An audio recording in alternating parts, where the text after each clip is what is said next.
Olá, sejam todos muito bem-vindos a mais uma Opinião Livre. No Brasil, uma em cada três crianças de 5 a 9 anos já está em sobrepeso, indicando uma necessidade de prevenção precoce. Desenvolver uma relação saudável com a comida nos primeiros anos de vida é fundamental. A importância da alimentação já começa na infância. Estimular o amor e o prazer pela comida de verdade é um desafio para pais e professores. E para falar sobre esse despertar de uma alimentação equilibrada, o Opinião Livre conversa com o endocrinologista, Dr. Ricardo Raui Marum. Muito prazer em receber aqui você, Dr. Ricardo. Olá, Silvia. Olá, espectadores. O prazer é meu de estar aqui na Opinião Livre. Muito Muito bem. bom. Olha, doutor, essa notícia que eu dei, né, que uma em cada três crianças de 5 a 9 anos já está em sobrepeso, é um índice que me assustou, viu, doutor? É realmente assustador e é consequência de uma mudança de comportamento, né, de hábitos alimentares e atividades físicas que remonta ao século passado, né? A Organização Mundial de Saúde já estava atenta para isso e ela lançou um grande compêndio em 1997 denunciando a existência dessa pandemia de obesidade, que agora nós sabemos bem o que quer dizer essa palavra pandemia, né? Quer dizer que no mundo todo, primeiro os adultos e depois as crianças começaram a apresentar excesso de peso, né? No Brasil, nós somos quase que recordistas no aumento da obesidade infantil e adolescentes. É uma preocupação grande. Por quê? Porque a obesidade ela vem associada, e o sobrepeso, a uma série de outras doenças, né, que chamam comorbidades, né? O diabetes, que antigamente era o diabetes do adulto, que aparecia depois dos 40 anos, é uma das comorbidades que preocupam mais, né?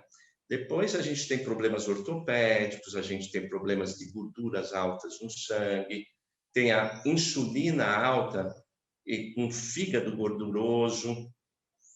Todos os órgãos das crianças e dos adolescentes, na verdade, são muito mais sensíveis ao aumento de peso do que os órgãos do adulto, né? Doutor Então, Ricardo, mas por que que está assim? Por que que esse índice é tão grande? Eu fiquei impressionada. Não era assim antigamente, eu não sei. Faz uma comparação para mim. perfeito. Isso realmente explodiu, esse índice subiu muito rapidamente nos últimos 20 anos. E o que todos acreditam e as evidências mostram é que quando a gente passou para uma alimentação mais rica em fast foods, em comida rápida, né, de lanchonetes, e em comidas que a gente chama de ultraprocessados, né, que são bolachas, salgadinhos, muitos doces, refrigerantes também, que são riquíssimos em açúcar, né? E sucos industrializados, às vezes muito ricos em açúcar também. Com a adoção, né, mais frequente desse tipo de alimentação e, eventualmente, com a diminuição da atividade física, mas principalmente o excesso desses alimentos, as crianças e os adultos começaram a engordar muito, né? Embora haja uma praticidade muito grande nesses alimentos, a gente precisa saber o lugar deles, né? A gente precisa saber dosar, né? Antes de mais nada, como estamos falando de educação nutricional, é preciso lembrar que tudo começa até no útero da mãe, né? A mãe se cuidando para não ganhar muito peso durante a gravidez, Ah, isso é né? importante, é? Não Isso é pode muito engordar muito na importante. gravidez? Olha só, mamães, não pode engordar, hein? Não é culpa do bebê, não, nem da gravidez. Aí, ao nascimento, então, os primeiros 6 meses costumam ser relativamente tranquilos se houver amamentação. A amamentação protege muito, se for possível, né? Então, aleitamento materno, né, é o melhor alimento para os primeiros meses. Depois vem aquela introdução, né, das papinhas, das frutinhas, dos caldinhos, e até chegar na alimentação completa do adulto, né? Quase que aproximadamente aí aos 2 anos de idade, né? Então, desde esse início, A gente tem algumas funções cerebrais que ajudam a gente a regular quanto nós vamos comer e quanto não vamos comer. Mas é preciso lembrar também que a gente nasce com uma certa tendência para peso, né? Assim como a gente tem uma tendência para altura. Talvez a gente, quando eles fazem cálculos assim, quando uma pessoa tem uma tendência a engordar, qual é a função dessa herança que nós chamamos de genética, né? Qual é a porcentagem dessa herança e qual é a porcentagem do ambiente, né? Em média, vamos dizer que os trabalhos nossos de 40% a 70% da tendência é genética, mas ela só se manifesta, ou seja, herança, né? Quanto mais pessoas gordinhas na família, mais cuidado a gente tem que tomar, porque vai ter mais tendência a engordar a criança ou o adolescente, né? Mas se a criança ou o adolescente com tendência, se não for exposto a esse ambiente que a gente chama de obesogênico, existe uma proteção razoável. Antes, então, da década de 90 ou até de 2000, do século 21 para cá, as crianças brasileiras e adolescentes não estavam tão expostos a esse excesso de fast food industrializado. Então, as manifestações genéticas não se expressavam como excesso de peso. Mesmo que a pessoa tivesse uma tendência, né, a coisa não se expressava. Mas agora nós não estamos mais protegidos e precisamos retornar a uma alimentação mais natural, né, uma alimentação que se chama, o mais próximo que vem da fazenda mesmo, né? Agora, é um pouco de culpa também, culpa, né, vai fazer o quê? A gente teve que sair para trabalhar, né, as mulheres também, né, porque eu ainda tenho, lembro da mamãe fazendo a comida, quer dizer, a gente tinha aquele hábito de chegar da escola, sentar à mesa, né, com a família, e isso ajudava muito, a gente tinha café da manhã, almoço, às vezes um lanchinho à tarde e jantava e acabou. Então não tinha esse espaço, né, grande que a criança muitas vezes fica na escola, que a gente não está olhando o que ela come. Essa mudança também da vida social e de trabalho das mulheres ajudou, né? Sem dúvida. No Brasil, talvez tenha demorado mais, mas isso foi uma coisa que começou nos Estados Unidos na Segunda Guerra Mundial, né? Os homens tinham ido para a batalha e as indústrias e todas as empresas começaram a chamar as mulheres, né? O Brasil também já faz algum tempo que isso aconteceu. E aí acontece o quê? Eventualmente, uma maior responsabilidade da escola, porque às vezes a criança come também na escola, mas acho que as cantinas estão bastante focadas nisso e as pré-escolas e escolas estão prestando atenção nisso, né? E acho que a gente não pode, então, deixar que as mulheres se sintam culpadas por isso, mas, eventualmente, a gente tomar certas providências, né, que possam ser interessantes. Como, por exemplo, se a gente... Esses alimentos que são muito calóricos, eles também são muito prazerosos. Então, nós temos no cérebro um lugar que regula a quantidade de carboidratos, proteínas, gorduras, todo mundo já conhece um pouco disso, né? Que se chama hipotálamo, né? O hipotálamo tem lá um centro de regulação da fome e da saciedade. Então, quando a gente come alimentos que são mais in natura, mais próximos da natureza, essa região do hipotálamo quase que regula automaticamente a quantidade de comida que a gente tem que comer, né? Mas esses alimentos muito saborosos, ricos em gorduras, açúcares, sal e outros corantes para deixar o alimento mais bonito e outros exacerbadores dos sabores, a gente está lidando com uma outra região do cérebro que chama, de forma genérica, o lugar da recompensa, o sistema límbico e outros sistemas. Esse sistema ele não tem o chamado homeostase, ou seja, quanto mais a gente come, mais vontade dá de comer, né? Então, graças a Deus, nós temos uma região do córtex, do cérebro, mais para fora ainda, que é o córtex pré-frontal, que organiza, que ajuda a gente a organizar. Mas essa região... Então, primeiro vamos falar do perigo. Vamos comendo coisa muito doce, parar por si só é difícil, né? Esses alimentos são quase que há uma engenharia de alimentos para que a gente coma, né? Porque eles são gostosos. Então, Principalmente o açúcar, né, doutor? o O açúcar. açúcar ele chega a gerar uma reação no cérebro que é parecida com a reação de determinadas drogas, né? Acende esses lugares, né? Muito parecidos, muito próximos ou mesmas regiões que, por exemplo, a cocaína, né? Quando é consumida. Então, tem gente que considera, ou às vezes o álcool, né? Considera o açúcar a droga da criança ou do adolescente, de tal forma que, né? Você perde o controle. E como é que a gente ganha capacidade de controlar isso? Isso que se fazia antigamente. Primeiro, é muito importante os horários, né? Que sejam adultos, sejam as crianças ou adolescentes, que a gente tem horário para comer. Ainda é a melhor forma, que a gente tem horário do café da manhã, do lanche da manhã, do almoço, do lanche da tarde, do jantar, né? Assim como qualquer outra disciplina, eu estava falando então daquela região do córtex pré-frontal, que é responsável pela função executiva. E essa região, então, que ajuda a gente no planejamento das coisas, né? Ela está em contato com esses núcleos, sejam do hipotálamo, seja o núcleo de recompensa dos alimentos prazerosos, onde existe um contraponto.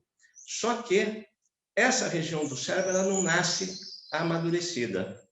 A gente vai amadurecendo até aproximadamente os 24 anos de idade, né? Então, quais os cuidados que nós temos que ter, né?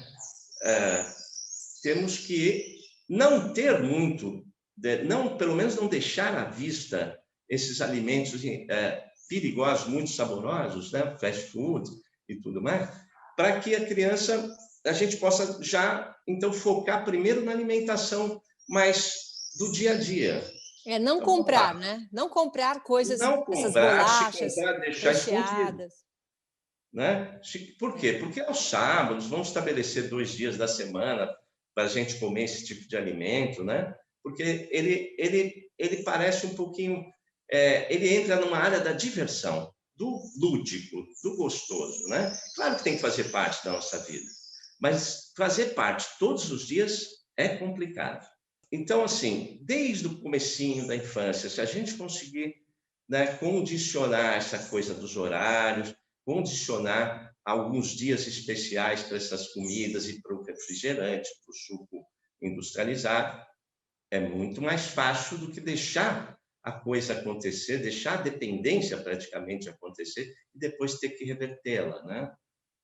E isso é uma função, a gente está quase chegando no final desse bloco, antes da gente falar, né, esse desenho animado aí, essa animação que você fez para incentivar pais e professores, qual que é a função principal deles, então, que erro que a gente não pode cometer, o pai, a mãe e os professores nessa idade? É não oferecer, então, esses alimentos para não ter esse hábito, né, doutor?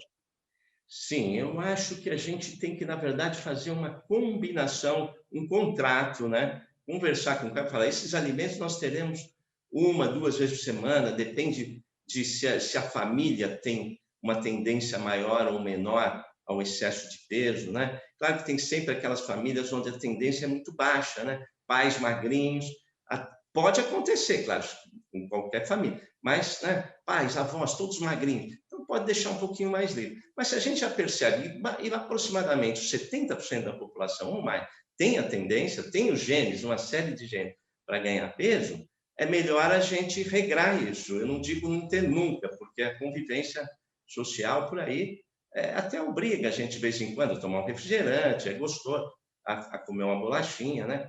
Mas controlar dias, controlar a quantidade, com certeza. Tá Né? certo. Bom, eu vou fazer um rápido intervalo comercial e depois, no próximo bloco, gente, nós vamos falar de um desenho animado aí que eu achei muito interessante, a Viagem de Gursi, né? Um desenho sensacional, um programa, um projeto audiovisual justamente para inspirar essas crianças a comerem melhor. A gente faz um rápido intervalo, daqui a pouco a gente volta. Até já. O Vitor sempre falava que queria ser doador de órgãos, e eu apoiava. Nada prepara a gente para aquele momento de dor. Na hora que os médicos perguntaram, não foi fácil decidir. Mas saber que outras famílias seriam ajudadas me fez dizer sim à doação de órgãos. Meu nome é Márcia, eu sou mãe do Vitor, doador. A vida continua. Converse com a sua família sobre ser doador de órgãos. Opinião Livre está de volta. Estou conversando com o endocrinologista Dr. Ricardo Raui Marum, que está falando justamente sobre a importância dessa alimentação saudável, né? De você sempre incentivar os filhos a comerem bem desde cedo. E por conta da importância da alimentação saudável nos primeiros anos de vida, o IBEM, Instituto Brasileiro de Educação Nutricional, produziu material audiovisual para auxiliar pais e professores nesse desafio que é desenvolver o amor e o prazer pela comida de verdade. E chama Viagem de Gurzi. Doutor, você que foi o coordenador disso, por que é tão importante essa educação nutricional, né? E fala um pouquinho desse projeto de vocês. Olha, a gente começou a trabalhar com isso no final do século passado, né? E a inspiração, na verdade, da gente criar personagens, um universo lúdico que fosse um estímulo à educação nutricional, veio do Disney, na verdade, porque o Disney foi um grande gênio da animação, mas ele também era um gênio do marketing, e ele foi o primeiro a perceber que a criança era um público-alvo. Por exemplo, em 1938, quando ele lançou a Branca de Neve e os Sete Anõezinhos, ele lançou mais 60 produtos, licenciou 60 produtos, chaveirinhos, bonequinhos, tudo isso que a gente conhece da Disney hoje, ele já tinha criado em 1938. Infelizmente, isso também passou, né, a ser utilizado pela indústria de alimentos e a seduzir a criança para o excesso desses. É lugar da indústria, a indústria tem que querer vender mesmo, cada um faz seu papel. Mas, no final do século passado, nós pensamos, poxa, vamos criar um universo ficcional que seduza também a criança, que possa ser utilizado pelo pai, pela escola, pela pré-escola, que é voltado a um público de 3 a 6 anos, onde a criança possa se divertir, mas aprender os conceitos de uma alimentação saudável. Então, nós reunimos uma equipe interdisciplinar com desenhistas, diretores de arte, psicopedagoga, psicóloga infantil, educadoras, né? E criamos o universo Gurzi. O Gurzi, na verdade, é um ETzinho. Quem desenhou a primeira forma dos nossos personagens foi o Ale Abreu, que ele quase veio Que legal! Legal. Já entrevistei o Ale Abreu. Já entrevistou ele? Ele é um gênio, né? O nosso Disney, né? Aí, agora, então, ele criou os personagens, depois a gente utilizou e utiliza ainda por muitos anos, recebendo aqui formandas em nutrição, e elas têm a missão de criar com o Universo Gurzi temas, e a gente vai para escolas da Prefeitura de São Paulo, né, levando na forma de fantoches, toda a educação nutricional. Mas, o ano de 2018, nós planejamos criar uma série para expandir essa ação, né? Uma série com o Gurzi. O Gurzi quem é? O Gurzi é um ETzinho, criança, de 4 anos aproximadamente, que vem de um planeta superpovoado, um pouco poluído, onde as crianças estão com dificuldades para brincar, estão com dificuldades para ter bastante energia, porque alguma coisa está acontecendo. Os cientistas de lá não sabem o que está acontecendo, mandam para cá, percebem que aqui na Terra as crianças crescem, estão muito bem saudáveis. Então, eles mandam para cá esse ETzinho chega aqui numa fazenda e encontra a Bia, uma garota da fazenda, que conhece tudo sobre ecologia e tudo sobre a fazenda, e o Nico, que é um menino que veio da cidade, que ele vem resgatar esses valores de origem, da onde vêm os alimentos, o que é alimentação in natura, né? E um pássaro falante que chama Espiga. E aí, a partir desses 4 personagens, eles vão vivendo aventuras e conhecendo.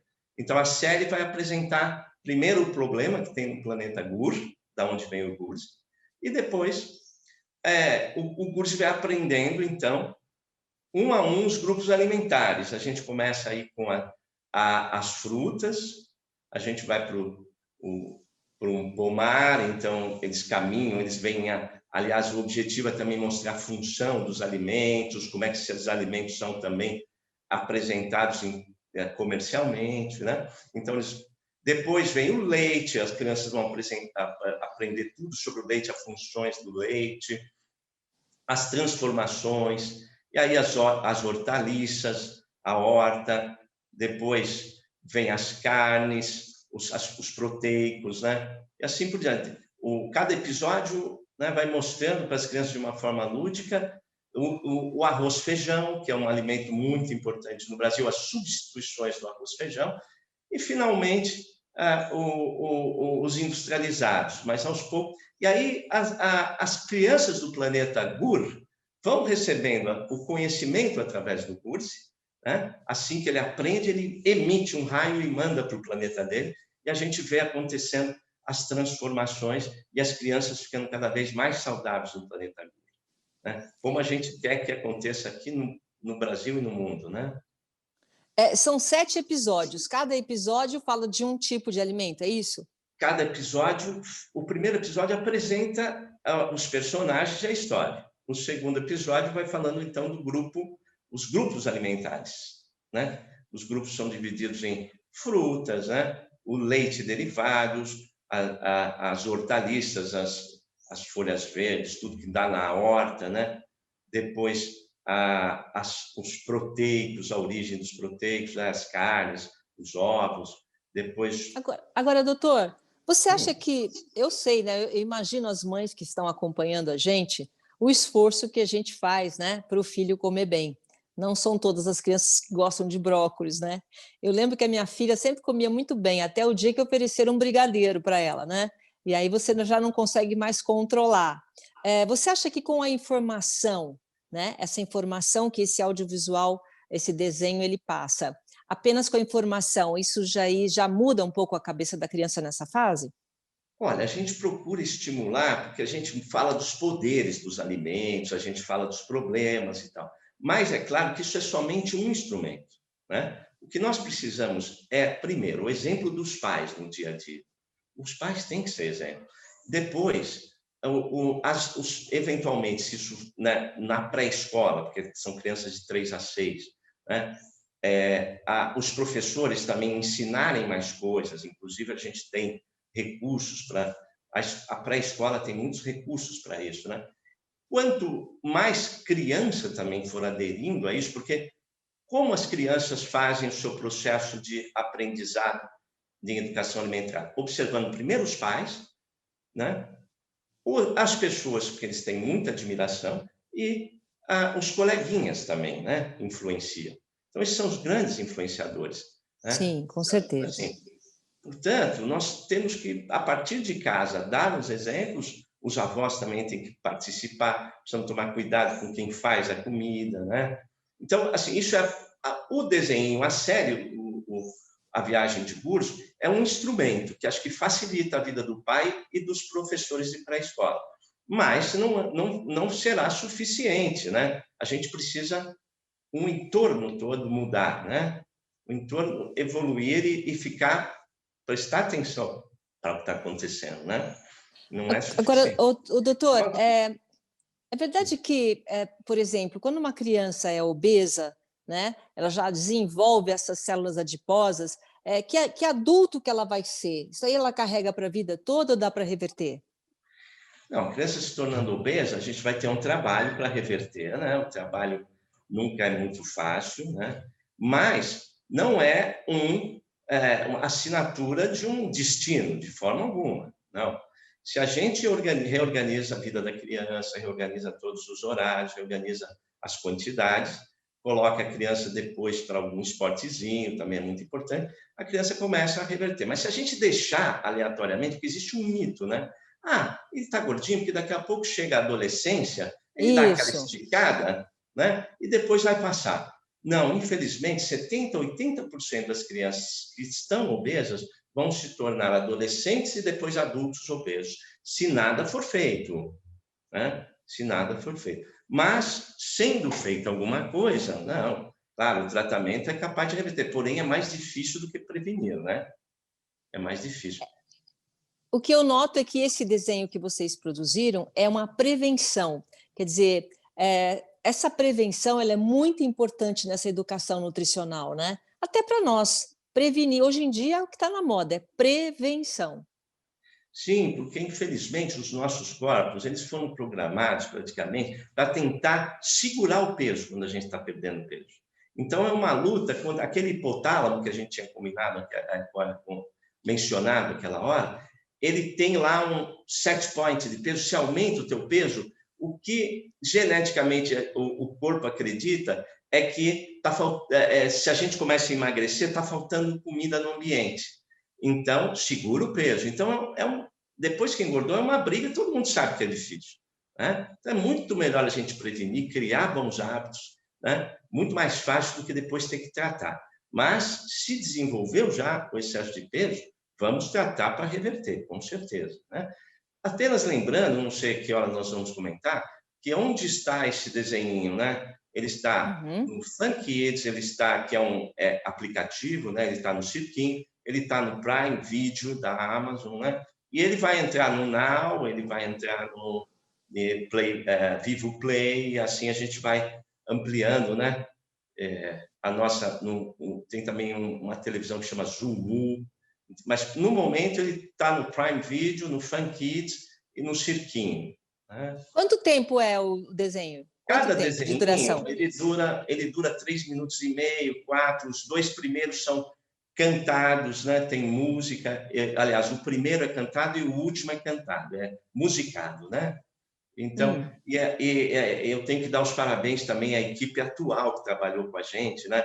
Não só a psicóloga que trabalha com a gente, a nutricionista, mas a toda a equipe de criação, né? A equipe do Narratore e a Canoa, né? Eles são geniais também, né? Eles nos ajudaram. Que super equipe, hein? Que você pegou, que super equipe. Você se sentiu um Disney, né? O Walt Disney da endocrinologia. O Disney não, mas o produtor, né? Não sei se é o produtor, como é que chama isso? Idealizador, realizador, né? Como a gente já trabalha há 15 anos em educação nutricional nesse instituto, no IBEM, né? E a gente faz muita coisa, então foi uma realização do ponto de vista de podermos expandir, né? A atuação do IBEM. Eu fiquei muito contente mesmo, né? Você já teve alguma criança, algum feedback, algum retorno de crianças que assistiram e isso está causando efeito já? Nós levamos os desenhos para a pré-escola enquanto ela estava aberta, né? Os que já estavam prontos, e a gente colocou a classe para assistir, né? Até filmamos, isso vira trabalho científico nas faculdades de nutrição, né? E graças a Deus, o Gursi é um personagem muito sedutor, e as crianças adoram, né? E a gente, claro, tem um efeito. O efeito, a gente fez questionários para ver o que as crianças estavam aprendendo, né? Para a idade delas, tudo programado, visto com os professores de nutrição e tudo. E as crianças realmente aprendem, né? As crianças absorvem isso, né? Mas sempre com a ajuda dos professores na escola e com a ajuda dos pais. Não é como assistir a um desenho somente para diversão. É uma coisa educativa, é um modelo educativo, né? Olha, parabéns por esse trabalho. É sempre importante. Muito obrigado, obrigado. Parabéns por esse trabalho. Faltou alguma coisa? A gente está no último minutinho, faltou alguma coisa para você falar? Não, eu acho que eu queria lembrar aos pais que a gente tem que prestar, eu acho que atenção sempre no começo da vida, primeiro as mamães, né? Quando ficarem grávidas novamente, ou se já estiverem grávidas, vamos cuidar com o obstetra, né? Para não ganhar mais peso do que o obstetra recomenda, né? E depois, por ocasião da introdução dos outros alimentos, vamos seguir as regras também do pediatra, que é muito importante, né? E os nutricionistas, toda essa equipe que vai ajudando na boa alimentação dos brasileiros, né? Tá ótimo. Doutor Ricardo, muito obrigada e parabéns por esse trabalho e pelo incentivo que você está dando aí nessa área. Nossas crianças agradecem, viu? Eu quem agradeço essa excelente entrevista. Muito obrigado. Obrigada. Obrigada. O nosso Opinião Livre fica por aqui e até o nosso próximo encontro. Tchau, gente.